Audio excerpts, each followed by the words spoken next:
Buonasera telespettatori di Tele4, benvenuti a un altro appuntamento con Trieste in diretta. Nella seconda parte parleremo di un ciclo di incontri che si intitola Alimentazione, Sport e Buone Prassi. Nella prima parte invece parliamo di un luogo storico, di un'attività storica di Trieste che, come è noto, si appresta a chiudere. Siamo in compagnia di Piera e Alessandro Servadei, che sono cugini. Esatto. E sono i titolari della merceria Servadei, che esiste da 120 anni, dal 1904. Infatti.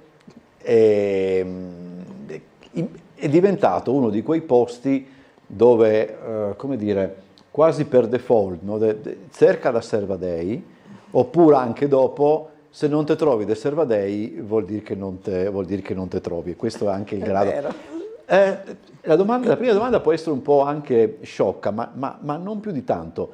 Penso che fondamentalmente faccia piacere, no? Che sentire il proprio cognome sulla bocca dei propri concittadini. Penso che sia abbastanza curioso ma piacevole. Sicuramente fa molto piacere, anche perché sappiamo che le persone ci apprezzano molto. Lo sapevamo prima e lo sappiamo ancora di più adesso, che nel momento in cui abbiamo deciso di chiudere abbiamo ricevuto tantissime manifestazioni di affetto e di disperazione, fra virgolette, delle clienti che trovavano tutto da noi e quindi adesso dovranno girare un pochino di più per trovare le cose. Come si cementa il rapporto con i clienti, specialmente nel caso anche di un'attività come la vostra, che è un'attività rivolta ad diciamo in genere ad un pubblico molto ristretto, se vogliamo, però molto specifico e quasi sempre di esperti. Sì, con la comunicazione a persona. Cioè, la signora viene, esprime i suoi desideri o descrive che vestito vuol fare, e le nostre commesse che sanno consigliare. È fondamentale il sanno rapporto. Consigliare come si mette, come si appoggia la bordura, come si cuce, che tipo di punto e così via. Allora, che adesso faccio vedere, questa è la foto di vostro nonno. Non riesco a capire dove sta passeggiando, non riesco a capire. È un'istantanea fatta a Milano questa. Ah, a Milano, sì. Ecco, per fortuna. Allora, e lui fondò l'attività. Sì, esatto, a quel tempo insieme a un socio, il signor Rauber, e poi successivamente invece si è trasferito negli anni 40 nella posizione di adesso in via Dante. Prima era in via San Nicolò. Prima era in via San Nicolò, esatto. Quindi non molto distante. Non molto distante. Adesso infatti. cosa c'è al posto? C'è un negozio di abbigliamento. Insomma. Sì. Dunque 1900-1904, bisogna pensare anche a questo, era era un mondo completamente diverso. Sicuramente. C'erano moltissime sartorie, non esisteva il prêt-à-porter, il negozio di abbigliamento, e di conseguenza chiunque voleva vestirsi doveva rivolgersi alla sartoria, e di conseguenza tutta la merceria che comprende tutti gli articoli che servono per confezionare un abito, ma anche la pelliccia, il cappello, per guarnirlo, quindi una cosa molto utile a quei tempi, indispensabile. Perché merceria proprio esattamente di quali oggetti si occupa? Cioè proprio dal bottone al filo, anche a cose che magari noi, come dire, non si pensa nemmeno che possano essere in vendita per certi aspetti. Sì, qualcuno sì. Come definizione sono accessori per l'abbigliamento o accessori per la sartoria. Cioè tutto ciò che serve per comporre un abito. Perché, e questo potrebbe essere... Tranne la stoffa. Perché ogni parte di un abito può essere, adesso un termine non è bello, decomposta, cioè la zip è zip, non è il maglione o tutte le componenti della zip possono essere decomposte. Per cui infatti uno dei servizi che abbiamo offerto negli ultimi anni era proprio quello di fare delle riparazioni sulle zip, cambiare il cursore rotto, cambiare il tiralampo, ed era apprezzatissimo dalle clienti. Perché la zip è una delle robe più belle che siano state inventate, esatto. Ma quando si incastra, soprattutto quando si incastra su un maglione che sta sopra, perché delle volte succede, insomma, mette abbastanza i brividi. Un po' fastidioso. Sì, veramente te viene spaccare tutto. Sì. Poi mi avete portato anche un altro documento per certi aspetti storico che testimonia anche proprio l'anzianità della ditta. Questa sarebbe, cos'è, una fattura? Una fattura, chiamiamola fattura, al termine di oggi, in realtà conto è denominato e scritto lì. Ah, vedo, sì. Poi c'è scritto... È un conto presentato al cliente. Ed è aspetti che vedo meglio, del 1912.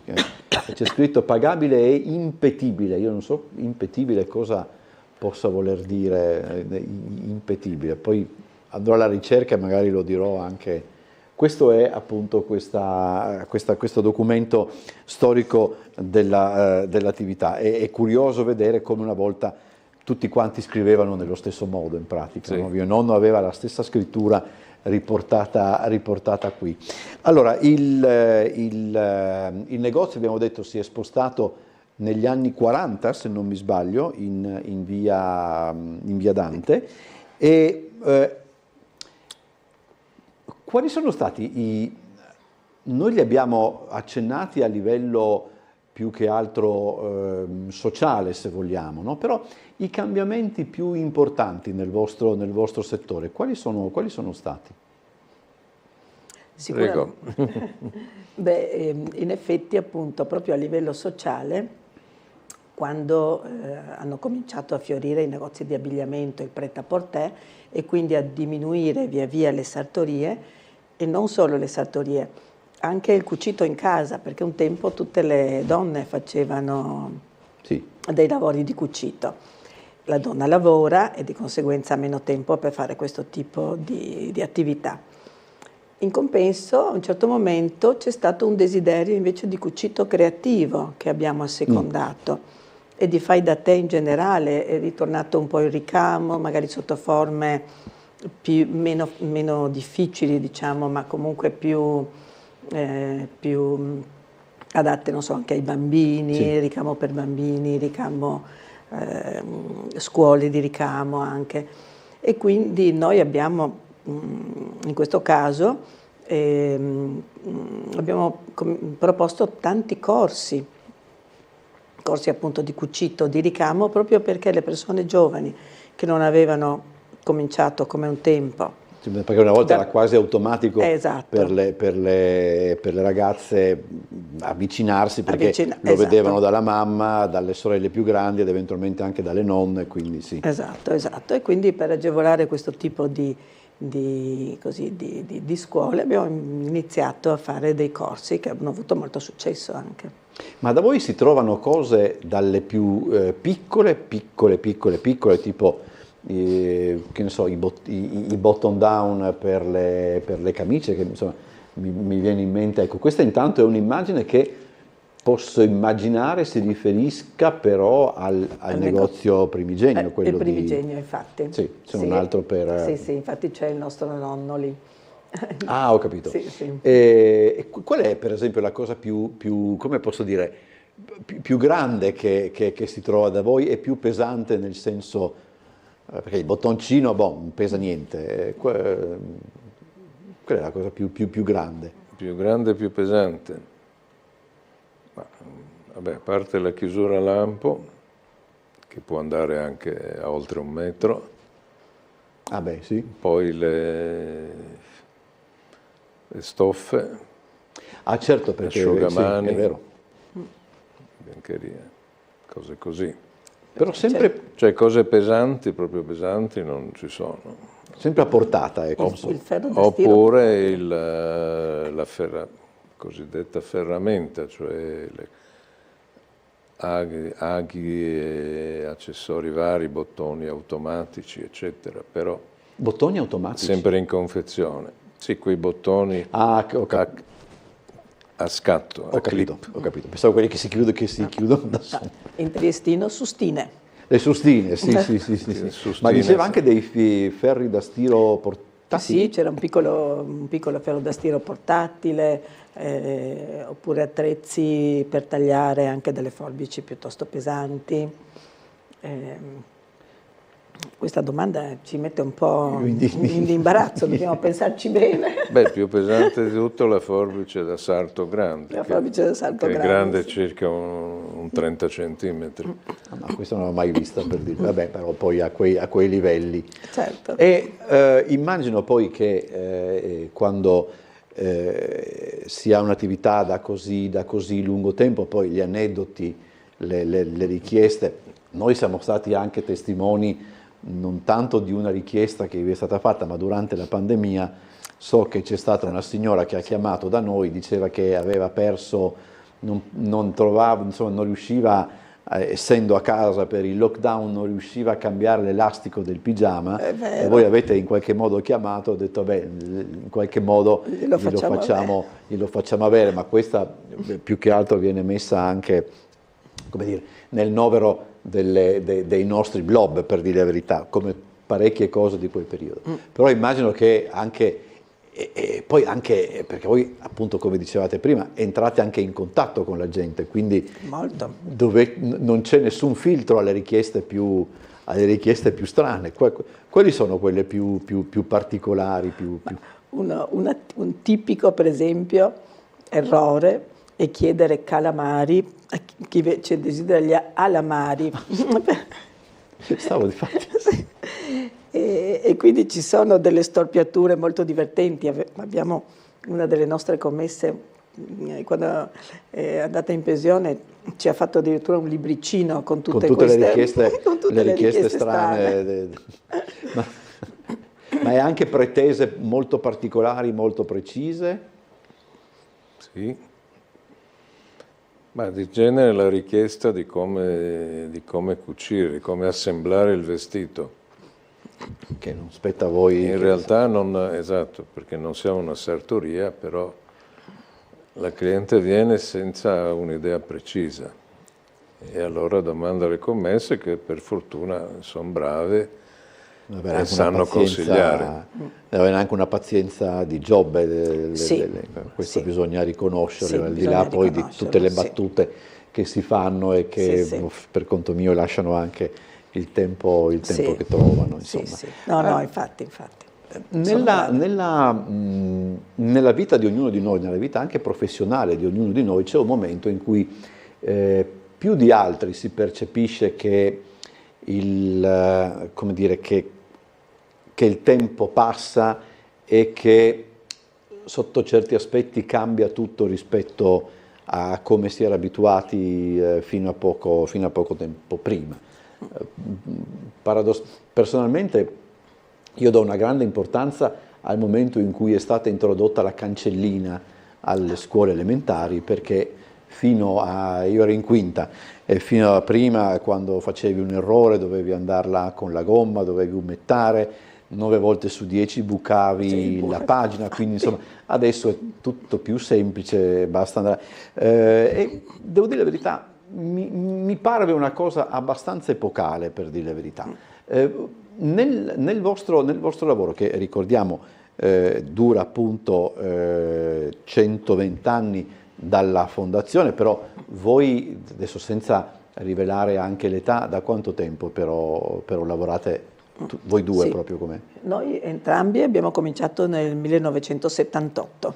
Quindi quasi 50, ecco, insomma, esatto. Sono quasi 50 anni. C'è stato un momento in cui avete detto, questo cambia tutto?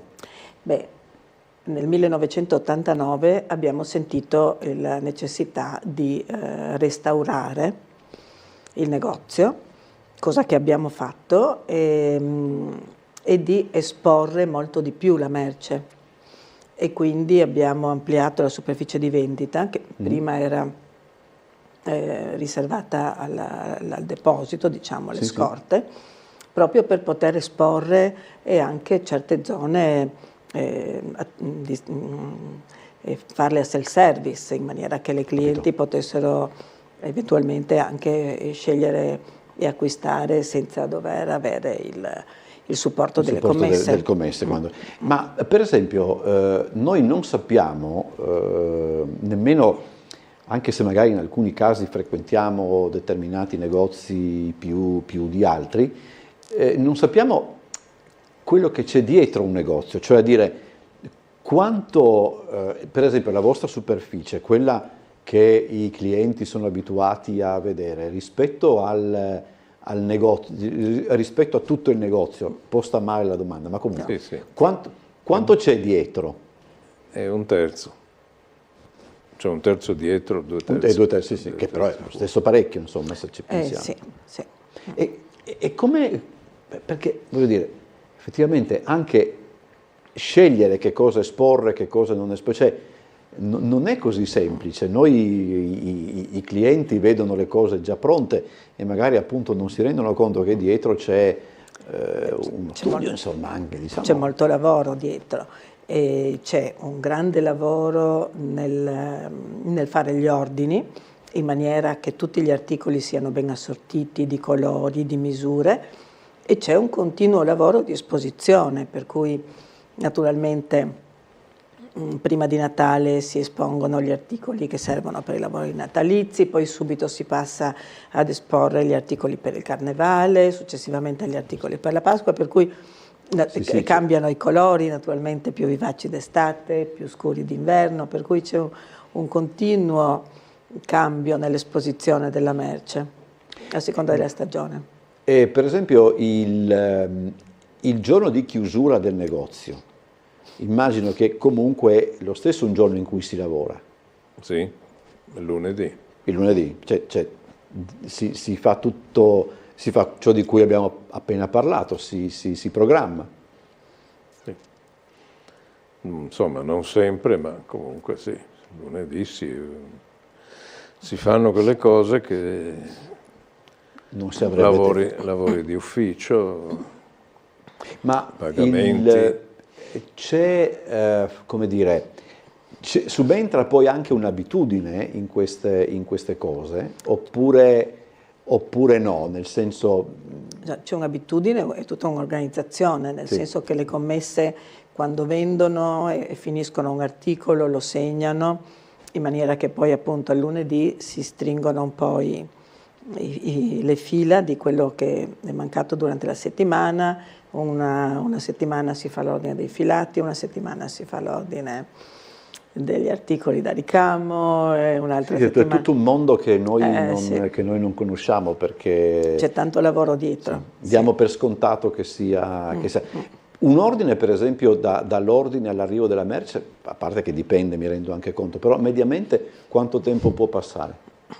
10 giorni. 10 giorni? 10-15. È parecchio però, quindi bisogna avere sempre scorte presenti, ecco, insomma. Ma appunto si riassortisce continuamente. Sì, non so.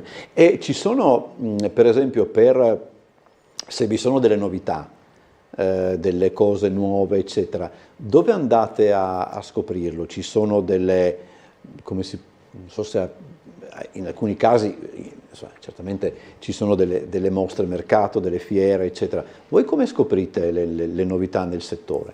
Ci sono le fiere, ma soprattutto attraverso i rappresentanti che vengono e presentano appunto le nuove collezioni. È il mito del commesso viaggiatore, insomma, adesso esatto. È una figura che per noi ma che per voi penso sia anche fondamentale. No, ma il rappresentante sì, perché il rappresentante proprio viene dal produttore e quindi presenta quello che c'è di nuovo o quello che verrà, cioè quello che è previsto, per esempio se siamo in inverno per la primavera e così via. C'è un articolo che nel corso degli anni, quantomeno degli anni in cui voi avete lavorato, curiosamente non ha tirato molto. Cioè, perché penso che anche con voi possa valere lo stesso discorso, magari questo è un territorio dove mi trovo meglio, per un libro, per un disco o per una roba di questo genere, che magari lo si attende e dopo alla fine non tira più di tanto, il che può dipendere da tutta una serie di fattori. C'è un articolo di questo genere? Beh, diciamo che succede sempre che si fa l'ordine, ad esempio, dei bottoni oppure dei pizzi e per qualche motivo un colore che magari era previsto andasse di moda invece non va di moda e allora quello rimane fermo. Un bottone che a noi piaceva e magari invece non piace e quello non si vende. Ci sono degli errori, diciamo, di acquisto che inevitabilmente... Ma immagino appunto capitino in tutti i settori, in tutti insomma, i settori, no? certo. Le cose. Qual è adesso la cosa che nel corso degli anni avete venduto di più? Bottoni, desumo, o non necessariamente? Beh, i bottoni sicuramente, i bottoni moltissimo, è stato per noi un cavallo di battaglia. Infatti quando abbiamo fatto il restauro abbiamo creato una parete con tutti i cassetti e tutta l'esposizione che potremmo dire che è unica al mondo, perché un'esposizione come la nostra veramente è ammirata da tutti e ci sono adesso che ci sono molti turisti, ci sono molte persone che entrano in negozio e si stupiscono proprio di questa esposizione dell'abbondanza anche dell'offerta dell'articolo. Mi viene in mente anche una domanda. Adesso voi vi apprestate quando sarà la chiusura? Fine febbraio. Ah, quindi abbastanza imminente per dire la verità. Siamo da 3 mesi in... E immagino che quel giorno sarà piuttosto difficile, credo. Penso di sì. Penso di sì. Penso di sì. E dopo, per esempio, la vostra esperienza, eccetera, è un peccato anche questo, no? Per dire la verità, che poi tutto quello che voi potete mettere a disposizione dei vostri anni di lavoro, come lo impegnerete? Purtroppo rimane fermo con noi, cioè non abbiamo a chi trasmettere. Non abbiamo successori nell'attività e non pensiamo di aprire una scuola. No, ma anche perché, insomma, giustamente poi è anche giusto che io non metto mai, come dire, è anche giusto che queste decisioni che sono, immagino, molto pesanti, molto difficili per tutta una serie di ragioni, però insomma una persona ha anche il diritto di dire basta se è stanco, se magari vede che non ci sono appunto eredi che abbiano voglia o possibilità di portare avanti. Però immagino che voi siete anche un punto privilegiato per quanto riguarda anche il sistema del commercio in città, no? Noi siamo passati per quanto ricordo, ai lunedì dove tutto quanto era chiuso e avere il giorno libero al lunedì era una disgrazia perché dice dove vado, cosa faccio? Adesso avere il giorno libero di lunedì, come ha il sottoscritto, è un giorno come tanti altri. Alcune attività sono anche chiuse di lunedì, la mia libreria di riferimento è chiusa di lunedì e per il mio portafoglio è un bene, ma insomma questo è un altro discorso. Però avete attraversato proprio un periodo molto, molto ricco di cambiamenti, perché immagino che quando avete incominciato alla fine degli anni 70 si era molto vicini ad una concezione, per certi aspetti, non vorrei dire ferma agli anni 50, ma poco via. Salutate adesso in un periodo dove è cambiato parecchio, o forse non è cambiato più di tanto? Ma lo può anche dire, era ferma, sì. Non c'era libertà di apertura e di chiusure.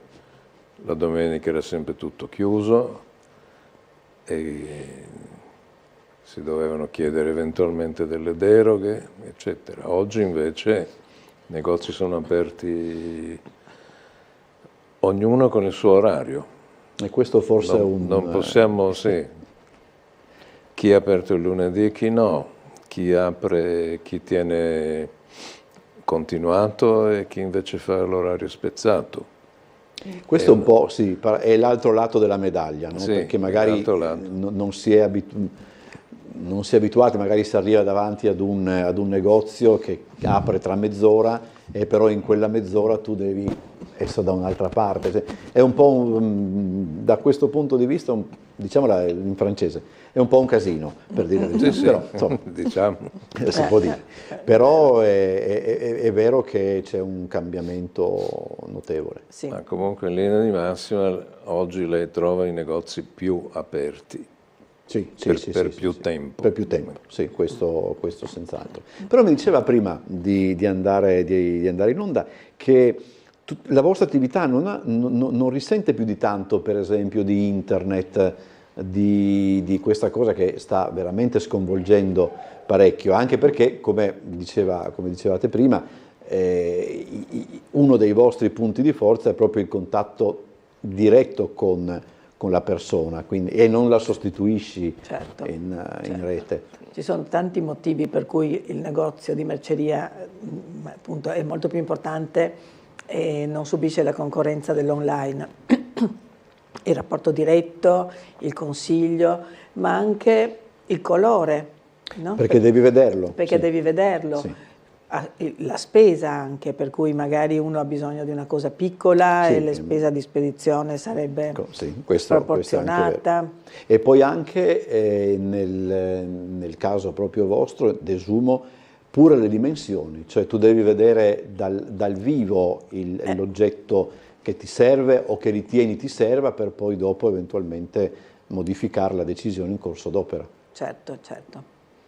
È importante appunto appoggiare il bottone sul capo, è tutta un'altra cosa. Vederlo fuori, no? Andarlo a vedere. Magari vederlo alla luce del giorno. Sì.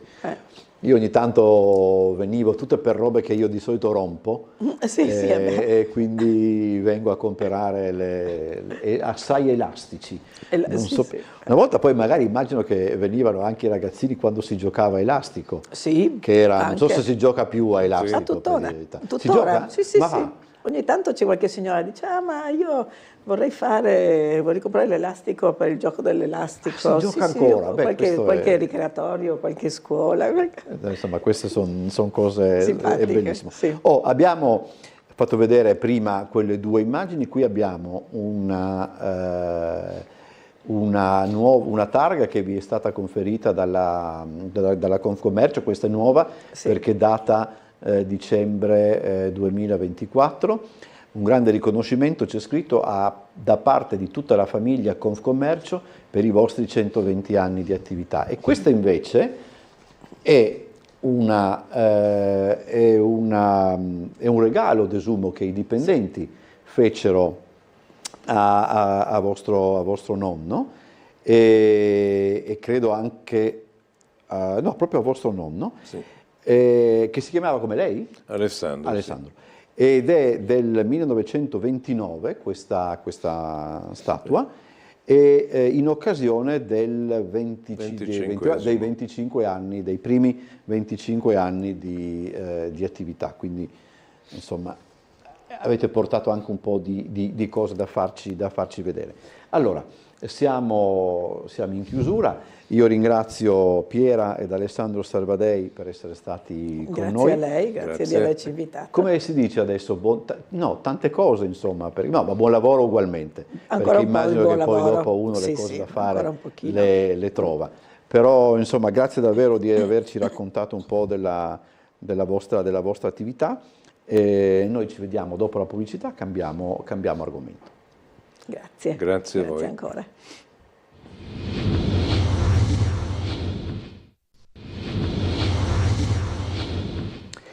Seconda parte di questa puntata di Trieste in diretta. Come annunciato parliamo di un'iniziativa che è promossa dal CUS Trieste, ma parliamo anche proprio del CUS. Siamo in compagnia del Presidente, il professor Michele Pipan, grazie per essere venuto nei nostri studi. Allora, prima di parlare proprio di alimentazione, sport e buone prassi, che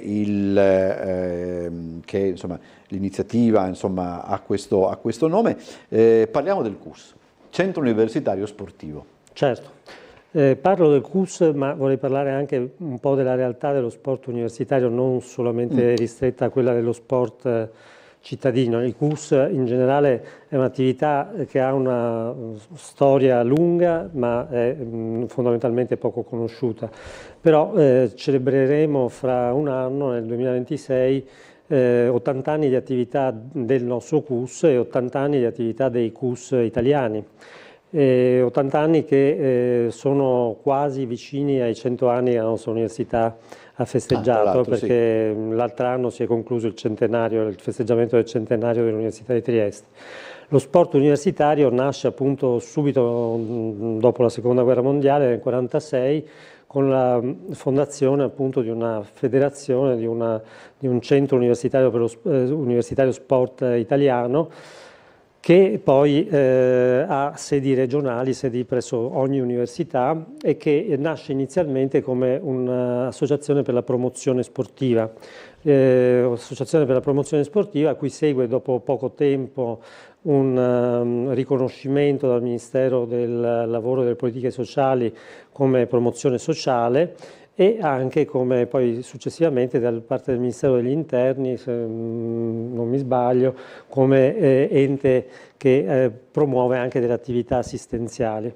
Nell'arco della sua attività, dopo pochi anni, viene creata una federazione internazionale per lo sport universitario, e l'Italia è la prima ad ospitare una settimana internazionale dello sport universitario, e credo più o meno in occasione del mio anno di nascita, quindi nel 1821, c'è la prima Universiade che viene fatta in Italia sempre, e che rientra tra i grandi eventi che la Federazione Internazionale e la Federazione Italiana promuovono per lo sport, diciamo, di livello però anche agonistico, perché ovviamente quando si parla di Universiadi parliamo di qualche cosa che ha una valenza specialmente per la fascia agonistica. Però diciamo, a questa attività di promozione di attività sia a livello nazionale e internazionale, di eventi e quindi di manifestazioni come appunto le Universiadi, i campionati nazionali italiani, universitari e così via, dopo relativamente poco tempo sia la federazione che i singoli CUS cominciano a prendere la strada dello sport inclusivo, cioè dello sport che ha come obiettivi la promozione del benessere, l'integrazione sociale, la diffusione di stili di vita che siano diciamo sani e che possano attraverso lo sport trovare ovviamente l'ambito universitario ideale per questo anche esperimento, se vogliamo, perché l'universitario è spesso sottoposto a delle pressioni notevoli dal punto di vista del carico di lavoro, e quindi avere delle associazioni come i CUS che cercano di facilitare l'accesso all'attività sportiva degli studenti assolve anche la funzione di cercare di contemplare tutti i lati di formazione della persona umana. No? Perché siamo anche in un'età in cui la persona si sta formando in maniera definitiva, quantomeno per determinati aspetti della sua Sì, vita. su questo forse poi meriterà aprire una parentesi, perché specialmente nella nostra fase storica, a parte l'età degli universitari, che è sicuramente un'età diciamo, di formazione per l'età adulta, però diciamo, c'è una fase storica dicevo, in cui registriamo purtroppo una difficoltà di accesso all'attività sportiva e degli abbandoni dell'attività sportiva su tutte le fasce di età, quindi su tutto il percorso di formazione che va dalle scuole primarie fino poi... Volevo chiedere questo, poi dopo, già che ci siamo, allora approfondiamo subito questo argomento. C'è sempre l'idea che, ne abbiamo parlato tantissime volte in questa trasmissione, che la scuola italiana non, come dire, non snobbi, ma che abbia, mettiamolo così, un rapporto non concluso con lo sport, no? Cioè chi fa sport a scuola molto spesso viene viene sopportato invece che supportato. Ci sono tante storie in questo senso. Qualcosa mi dicono sia cambiato rispetto agli anni in cui frequentavo io, però voi forse avete un po' il polso di questa situazione, oppure fondamentalmente lo studente universitario ha già, come posso dire, in qualche modo fatte proprie le difficoltà avute a scuola e quindi le ha in qualche modo superate e ne parla poco, non le racconta, eccetera. Beh, diciamo che ovviamente noi come ultimo livello della formazione, della catena della formazione, ereditiamo, e non solo per lo sport, tutto quello che precede, sul quale peraltro io non ho una grande competenza, per cui non vorrei spingermi in territori dei quali ottengo informazione come riflesso, appunto attraverso il contatto con gli studenti.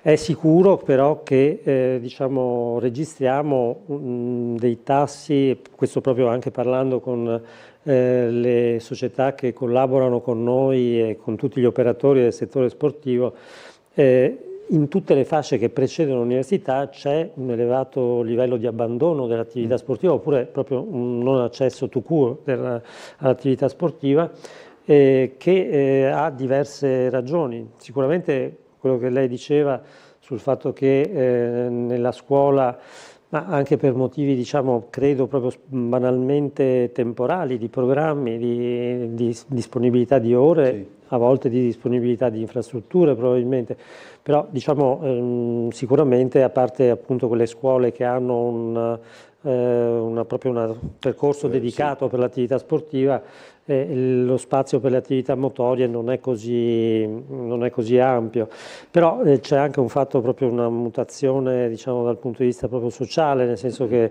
quello che per le generazioni antiche, le mie, era un accesso abbastanza normale e naturale alle attività sportive che si svolgevano dopo la scuola in tutti i contesti possibili, sì, quindi sì, anche il gioco così. Adesso questo è, se non escluso, molto limitato. I ragazzi sono sottoposti a molta pressione, sì, orari differenti, per cui orari differenti, sì, orari molto pressanti, e attività sulle quali comunque vengono seguiti costantemente, quindi anche meno occasioni di socialità, da cui in questo senso anche l'idea dello sport come inclusività, ma proprio come possibilità di un contatto sociale che anche con l'avvento di strumenti tecnologici come appunto i social, che possono in qualche maniera ridurre o addirittura inibire o annullare la possibilità di contatto reale, sì, diciamo. Lo sport assolve ancora una volta un compito che, diciamo, è importante. Per cui lo studente che arriva all'università e pratica sport riesce meglio a, come dire, a bilanciare appunto gli impegni di studio con gli impegni sportivi, eccetera, a parte che poi dipende anche dalla persona, perché non è tanto, c'è anche questa variabile, però sì, si potrebbe avere questa impressione, no? Cioè io vado in università, posso, come dire, prepararmi degli orari particolari, quindi posso... È così semplice come sembra, oppure alla fine diventa anche piuttosto complicato per tutta una serie di cose? Ma io, ecco, separerei in questo caso il discorso identificando due livelli diversi, perché ovviamente ci sono studenti che arrivano all'università con un passato e un presente di agonismo, e ovviamente in questo caso si tratta di un sottoinsieme relativamente piccolo, estremamente però motivato e anche organizzato, cioè hanno una disciplina che sì, porta a conciliare l'attività di studio, le normali attività quotidiane, con programmi di allenamento e di gara che sono estremamente intensivi. Da questo punto di vista l'università, e a parte il centro universitario sportivo, noi abbiamo anche un comitato sportivo universitario che si occupa proprio di questo aspetto, cioè quello della dual career, cioè del fatto che esistono degli studenti che devono conciliare sì, degli impegni che sono pressanti. Tra i nostri studenti c'è il campione olimpico Matteo Parenzan, paraolimpico di tennis tavolo, quindi atleti di altissimo profilo che ovviamente hanno necessità di conciliare i due percorsi. E questo però, se vogliamo, su una popolazione totale che per l'Università di Trieste è di 17.000 persone, più o meno, è ovviamente un insieme relativamente ristretto.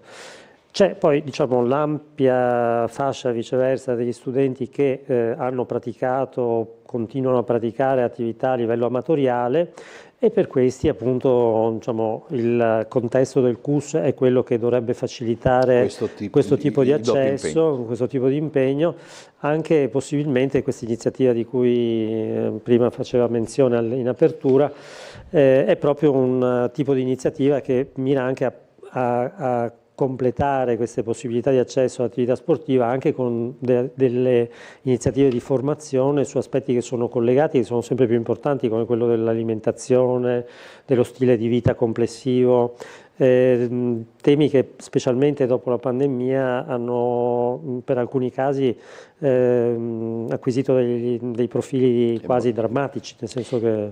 Allora, c'è solo una comunicazione di servizio alla regia, siccome mi sono andati in tilt gli orologi. Quando ci avviciniamo alla chiusura fatemelo sapere con lampeggianti ed altro, così ci regoliamo. Chiedo scusa, ma allora parliamo dell'iniziativa. Ho sbagliato prima, l'iniziativa è disturbi alimentari, questo è il cappello. Ci sono 3 incontri. Il primo, quello che si è tenuto lunedì, riguardava appunto alimentazione, sport e buone prassi. Sì, diciamo questo si inquadra in un progetto più generale che riguarda lo sport, l'inclusione e il benessere, del quale appunto questo ciclo di incontri che organizziamo col Center Food for Mind, dove sono presenti operatori specializzati su questi temi, possiamo appunto affrontare la parte di formazione, divulgazione, che è di rilevanza anche non solo per gli studenti ma anche per il personale universitario, ma anche per esterni. Diciamo, al primo incontro ho la sensazione che abbiano partecipato anche persone che non venivano dal contesto universitario, ma sono temi, ripeto, che sono molto interessanti. E come accennavo prima, questi temi si inseriscono in questo grande filone che è quello dello sport come inclusione, che proprio a livello nazionale questa federazione dei centri universitari promuove praticamente dal 2012 con una serie di progetti come Oltre le barriere, poi altri di cui non ricordo il nome, che hanno portato anche alla fondazione di un centro di documentazione sull'inclusione che riguarda molti livelli, perché riguarda il livello dell'inclusione sociale, quindi la possibilità di accesso allo sport per ragazzi, persone che hanno più difficoltà a praticare l'attività sportiva regolarmente o anche saltuariamente, amatorialmente, il problema della disabilità ovviamente, sia fisica che cognitiva, e quindi la possibilità appunto di mettere insieme temi che riguardano anche la costruzione, come dicevamo. Dal punto di vista universitario l'obiettivo è sempre di formare cittadini competenti, consapevoli e con diciamo, un equilibrio di componenti, di cui quella sportiva e quella che riguarda anche lo stile di vita rappresentano una componente essenziale. E un altro esempio, anche di questo parliamo spesso e lo sottolineiamo ogni volta, di come non soltanto l'università non sia più arroccata su se stessa lassù in Via Valerio, ma come università, come devo dire la verità, altre realtà della città sempre più spalanchino le proprie porte e mettano a disposizione se stesse tutto ciò che questo comporta, si mettono a disposizione dei cittadini, cioè diventano qualche cosa di aperto, ecco, insomma. Diciamo, in questo caso io dovrei anche togliermi la giacca CUS per mettere quella universitaria, perché io sono comunque un docente universitario e devo dire che non trovo sempre fondato il rilievo che l'università abbia una chiusura rispetto al mondo esterno, anzi tutt'altro. Forse un tempo sì. Forse, ma io credo ovviamente che, qui si potrebbe aprire un lungo discorso, ovviamente l'università abbia delle funzioni, quelle di ovviamente ricerca di alto livello, di trasmissione appunto di questo sapere agli studenti, che ovviamente richiedono una certa quota di, non dico isolamento, però Sì, ho capito, ovviamente sì. non sempre è facile, però pur sempre adesso rientra tra i nostri propri obiettivi statutari quella della cosiddetta terza missione, che al di là dello studio e dell'insegnamento, della ricerca e dell'insegnamento, porta appunto anche a espressioni esterne, di cui anche lo sport è una, nel senso che è la terza missione che noi svolgiamo nei confronti dei cittadini. Il problema è che l'Università di Trieste, essendo è su.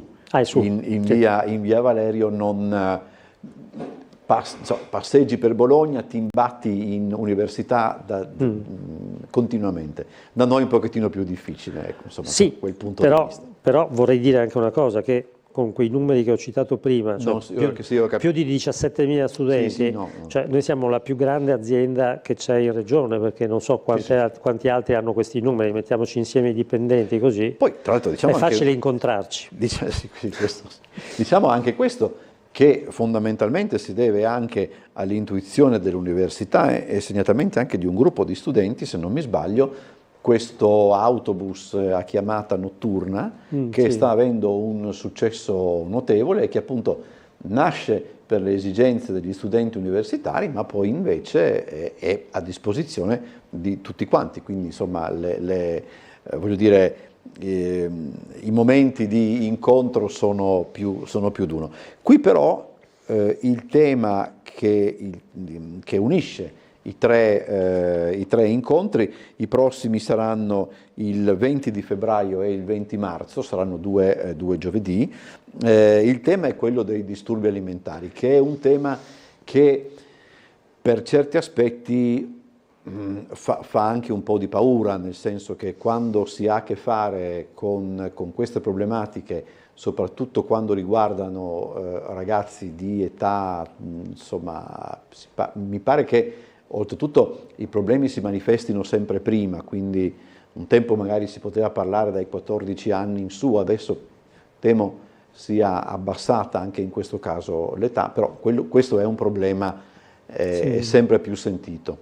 Sì, diciamo, abbiamo proprio voluto includerlo all'interno di questo progetto proprio perché è un tema sentito e non solo per la nostra fascia di età, per la fascia di età, dicevo, degli studenti universitari, che comunque sono sottoposti, ripeto, a condizioni che potrebbero essere in qualche maniera ostili per mantenere uno stile di vita, proprio perché appunto il ritmo delle lezioni, la difficoltà di accesso a volte comporta la necessità di doversi nutrire in maniera così appunto un po' caotica. Però al di là di questo aspetto, che è semplicemente, diciamo così, logistico, c'è, come rilevavano appunto giustamente le esperte che sono intervenute al primo incontro e che colgo l'occasione per ringraziare la dottoressa Silvera e la dottoressa De Colle, nutrizionista l'una e psicologa l'altra, che hanno ben introdotto in questo primo incontro i diversi aspetti, cioè l'aspetto fisiologico, cioè quello del collegamento tra la nutrizione e gli stati infiammatori e quindi tutto quello che diciamo noi possiamo fare per migliorare le nostre condizioni di vita e quanto questo aspetto influisce su tutte le altre nostre funzioni. Qualcuno diceva che appunto il cervello in realtà come sede ha il nostro intestino, ma cioè non siamo lontani da questo, cioè abbiamo sicuramente dei fortissimi condizionamenti, come emerso appunto nell'incontro. Però poi trattando l'aspetto psicologico è stato appunto avviato questo percorso che mette a fuoco anche appunto i problemi relazionali, i problemi all'interno della famiglia che si manifestano appunto, come diceva, anche in fase molto precoce e che hanno subito a seguito appunto della pandemia un'accelerazione, credo, o comunque un peggioramento sensibile. I prossimi appuntamenti per il giorno 20 febbraio si parlerà di disturbi dell'alimentazione e della nutrizione, cosa sono e quali i segnali per prevenirli, laddove invece l'ultimo, che è il 20 di marzo, e questo è anche un dato su cui per tutta una serie di ragioni, su questo dato ci si concentra meno, ed è i disturbi alimentari maschili anche nel contesto sportivo, per tutta una serie di ragioni.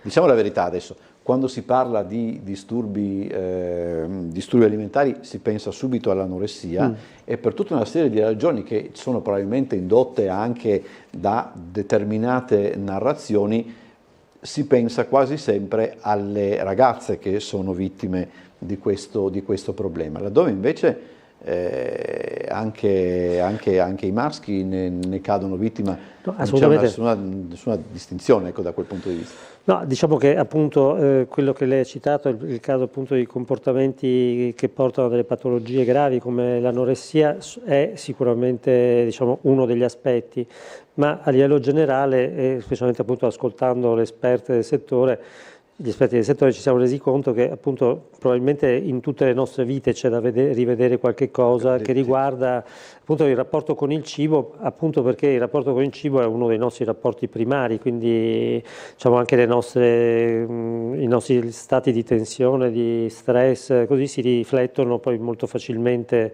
nel rapporto con il cibo e magari lei dopo questa conversazione che abbiamo avuto si getterà su una profiterol per dimenticare tutti questi aspetti. Ha toccato un dolce che non mi piace. Va bene. Però se avesse detto qualunque altra cosa potrebbe andare, sì. Ecco, c'è ancora un dato su cui concentrarci un momento, ed è questa questione di come tutto sommato anche là, per tutta una serie di ragioni, sia difficile, come dire, mettere in pratica poi le buone prassi, no? Nel senso, se ne parla sempre, noi in queste trasmissioni non c'è settimana in cui 2 o 3 volte non si parli appunto di stili di vita, di buone prassi, eccetera. Però è difficile perché si è distratti da tutta una serie, io dico sempre, mia mamma dice, io ogni volta che vedo la reclama di una famosa catena di fast food, dice ti invoglia perché sono belli, perché hanno bei colori quei prodotti, quindi c'è tutta una serie di, come posso dire, distrazioni che noi subiamo che ci portano a non pensare a determinate cose.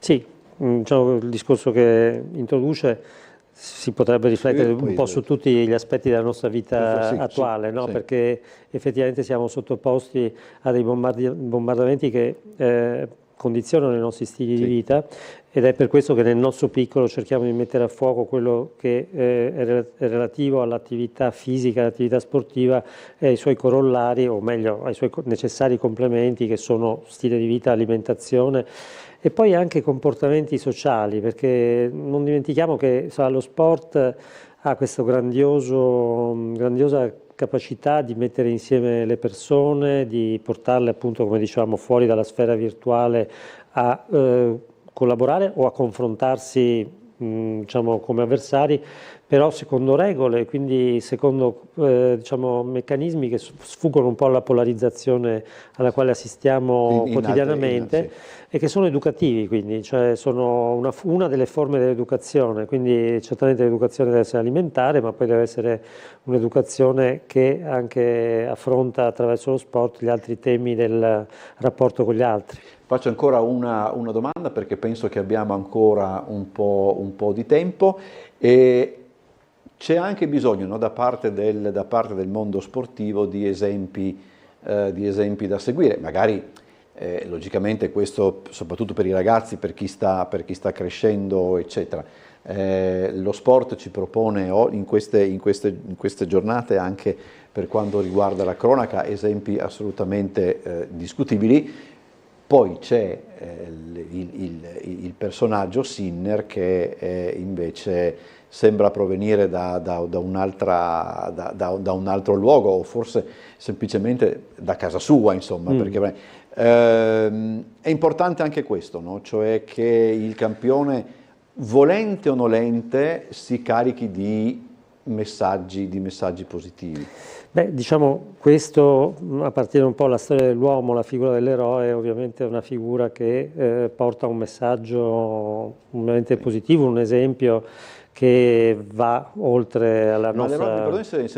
L'eroe deve essere anche però protetto, perché in alcuni casi sono subito pronti a... Beh, diciamo che appunto rispetto al passato abbiamo questo fenomeno che direi che è più dei nostri tempi, del fatto che nel momento stesso in cui si assume una posizione come quella, automaticamente se ne assume anche Certo, una come bersaglio, no? Di un mondo che una volta rimaneva piuttosto sommerso rispetto o aveva se non altro possibilità di espressione più limitate, adesso ha dei canali di comunicazione che rendono anche la posizione dell'eroe difficile. Difficile, sì. Allora io ringrazio il professor Michele Pipan, che è il presidente del CUS Trieste, per essere stato con noi. Vi ricordo ancora le date dei prossimi appuntamenti del ciclo che il CUS dedica ai disturbi alimentari. Il 20 di febbraio disturbi dell'alimentazione e della nutrizione, cosa sono e quali segnali per prevenirli, e infine il 20 marzo